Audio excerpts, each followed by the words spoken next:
উপজেলা নির্বাচন শেষ হয়েছে। ৪ ধাপে অনুষ্ঠিত এই উপজেলা নির্বাচনের ফলাফল বিশ্লেষণ করলে দেখা যায় যে আওয়ামী লীগের মধ্যে এই উপজেলা নির্বাচনে এক নীরব যুদ্ধ হয়েছে। এই যুদ্ধে শেষ পর্যন্ত তৃণমূল জয়যুক্ত হয়েছে বলেই রাজনৈতিক বিশ্লেষকরা মনে করেন। এবার উপজেলা নির্বাচনের আগে আওয়ামী লীগ দলগতভাবে সিদ্ধান্ত নিয়েছিল যে দলীয় প্রতীক নির্বাচনে ব্যবহার করা হবে না। আওয়ামী লীগ দলগতভাবে উপজেলা নির্বাচনে চেয়ারম্যান পদে কাউকে মনোনয়ন দেয়নি। এর প্রধান লক্ষ্য ছিল যে উপজেলা নির্বাচন অবাধ, সুষ্ঠু, নিরপেক্ষ করা এবং দলের ভিতর যে অভ্যন্তরীণ কোন্দল নিয়ন্ত্রণের বাইরে চলে গেছে তাকে সামাল দেওয়া। কিন্তু উপজেলা নির্বাচনে আওয়ামী লীগের কোন্দল হানাহানি আরও বেড়েছে। পাশাপাশি দলীয় মনোনয়ন না দেওয়ার কারণে উপজেলা নির্বাচনের মাধ্যমে চর দখলের মতো এলাকা দখলের প্রতিযোগিতা শুরু হয় মন্ত্রী এমপিদের মধ্যে। এ সময় আওয়ামী লীগ সিদ্ধান্ত নেয় যারা মন্ত্রী এমপিদের স্বজন রয়েছেন তারা যেন উপজেলা নির্বাচনে অংশগ্রহণ না করে।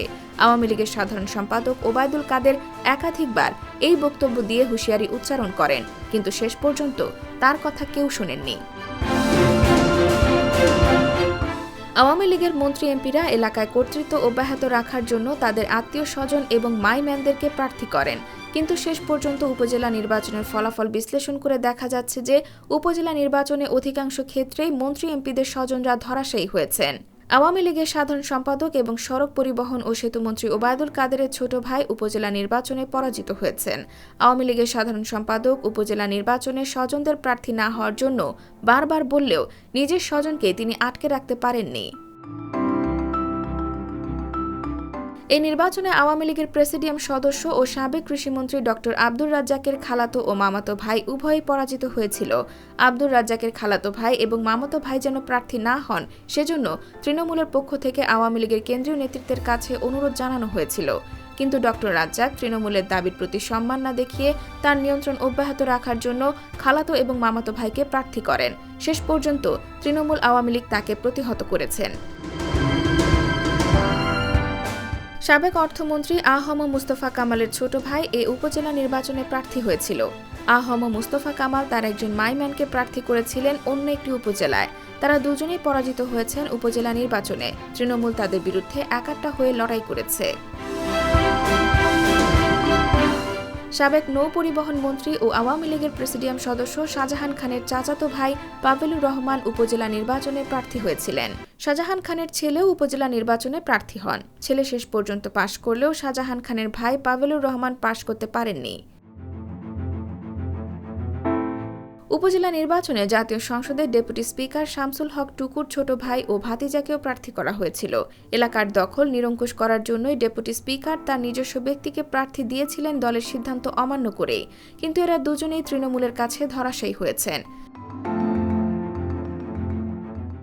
সাবেক স্বাস্থ্যমন্ত্রী ডা. জাহিদ মালেকের ফুফাতো ভাই উপজেলা নির্বাচনে প্রার্থী হয়েছিলেন তৃণমূলের মতামতের বিরুদ্ধে, কিন্তু তৃণমূল তাকে প্রতিহত করেছে। ওই উপজেলা নির্বাচনে জাহিদ মালেকের ফুফাতো ভাই শোচনীয়ভাবে পরাজিত হয়েছেন।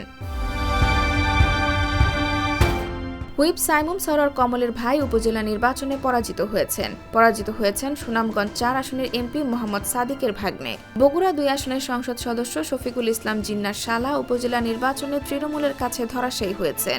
আওয়ামী লীগের কেন্দ্রীয় নেতা ও শরীয়তপুর ১ আসনের এমপি ইকবাল হোসেন অপুর চাচাতো ভাইকেও প্রার্থী করা হয়েছিল এবং তৃণমূল এই প্রার্থিতার বিরুদ্ধে অবস্থান গ্রহণ করেছিল, কিন্তু শেষ পর্যন্ত অপুর চাচাতো ভাই উপজেলা নির্বাচনে তৃণমূলের কাছে হেরে যান।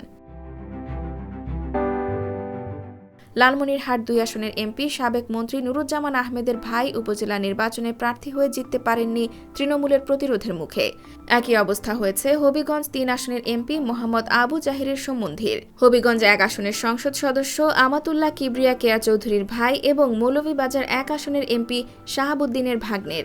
উপজেলা নির্বাচনে তৃণমূলের এই প্রতিরোধ আওয়ামী লীগের রাজনীতিতে একটি নতুন মেরুকরণ বলে মনে করছেন রাজনৈতিক বিশ্লেষকরা। IBTV USA, new York.